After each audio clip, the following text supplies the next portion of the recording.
Good morning everyone. तो ये morning update का एक वीडियो है। तो एक अच्छा न्यूज़ आया हमारे लिए कि हमें बोल दिया गया है यूएस की तरफ से कि आप जाओ 30 दिन तक रशिया का तेल खरीद सकते हो।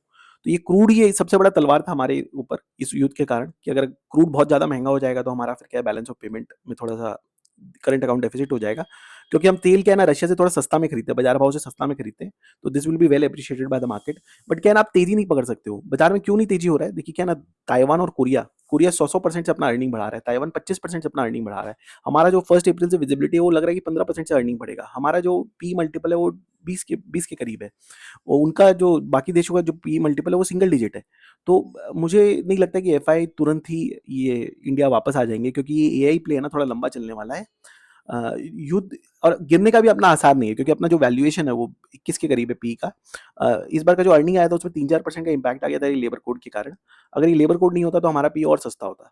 तो फॉरवर्ड पी देखेंगे तो 19 के करीब है। तो गिरने का भी हमारे पास बहुत जगह नहीं है और मुझे ऐसा भी नहीं लग रहा कि एफआई कोरिया, ताइवान छोड़ के तुरंत इंडिया में आ जाएँगे। गैस का एक alternative I am sure world will find an alternative for gas. Korea भी इम्पैक्टेड है गैस के कारण। वो बोलता है 5 से 7 दिन का हमारे पास गैस बचा हुआ है। अगर हम गैस नहीं है तो हमारा चिप प्रोडक्शन नहीं होगा। चिप प्रोडक्शन नहीं होगा तो जितने भी यूएस में एआई की कंपनीज़ है वो इम्पैक्टेड हो जाएँगी। US is a major AI play अभी। जैसे क्या है ना लास्ट ईयर हमारे ऊपर ये जो प 25% का एडिशनल टैरिफ लगा था रशिया से तेल खरीदने के कारण, तो हम क्या है फटाफट जाके सब बाकी देशों के संग ट्रेड अपना ट्रेड एग्रीमेंट्स कर रहे थे। वैसे ही ये gas I am very sure ये आपदा में अवसर है। हम दूसरे कुछ अल्टरनेटिव निकाल लेंगे। बाकी देखिए कमोडिटीज़ थोड़ा माइन्यूटली माइन्यूटली करेक्ट हुआ है। बाज़ार में कुछ है नहीं। फ्रैक्टल बोल के कंपनी है जिसकी कल रिज़ल्ट आई थी। आपको उसको पढ़ना चाहिए क्योंकि बहुत ही कम कंपनी है इंडिया में जो एआई के अराउंड काम कर रही है। फ्रैक्टल एक उनमें से एक है। आपको डिटेल में पढ़ना चाहिए ये कंपनी तो आपको समझ में आएगा कि एआई में होता क्या है।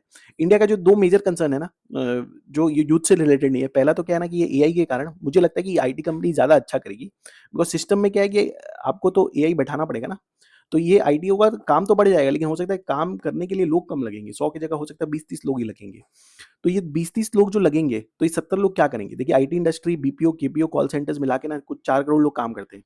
और अगर समझ लीजिए एक आदमी के पीछे 4 आदमी खा रहा है, तो 16 करोड़ माँ-बाप, बीवी, बच्चे मिला के 16 करोड़ लोग जो है ना इस पे डिपेंडेंट है। तो ऐसा कुछ होता है तो यही लोग जो है जाके गाड़ी खरीदते हैं, घर खरीदते हैं। तो अपना जो कंजम्पशन स्टोरी है थोड़ा जो और India as a country is always a consumption driven market. तो इसका कुछ थोड़ा-सा अल्टरनेटिव देखना पड़ेगा। मुझे कुछ नहीं दिख रहा है कि इसका इमीडिएट कोई अल्टरनेटिव है। साल दर साल बच्चे निकल रहे हैं इंजीनियरिंग के, उनको जॉब नहीं मिल रहा है। इसके अलावा तो और कुछ नहीं है, मेटल्स थोड़ा बहुत करेक्ट हुआ है। अ, ये बस इसके अलावा अगर आपका कोई क्वेरी हो, तो मार्केट इस आई थिंक रेंज बाउंड रहेगा, किसी दिन 1% ऊपर, किसी दिन 1% नीचे। अगर आपका कोई भी क्वेरी हो रीच आउट टू मी। अगर आपको कोई भी बहुत जन ये पूछ रहे थे कि आप सीए हो, अगर आप मेरे बच्चे को गाइड कर सकते हो, तो yes we can reach out, we can do a session with your kid. Obviously it's a chargeable session, but we can do a session with your kid in any case if in case your kid wants to pursue a career in finance, we can do a 1 hour session with them. Thank you.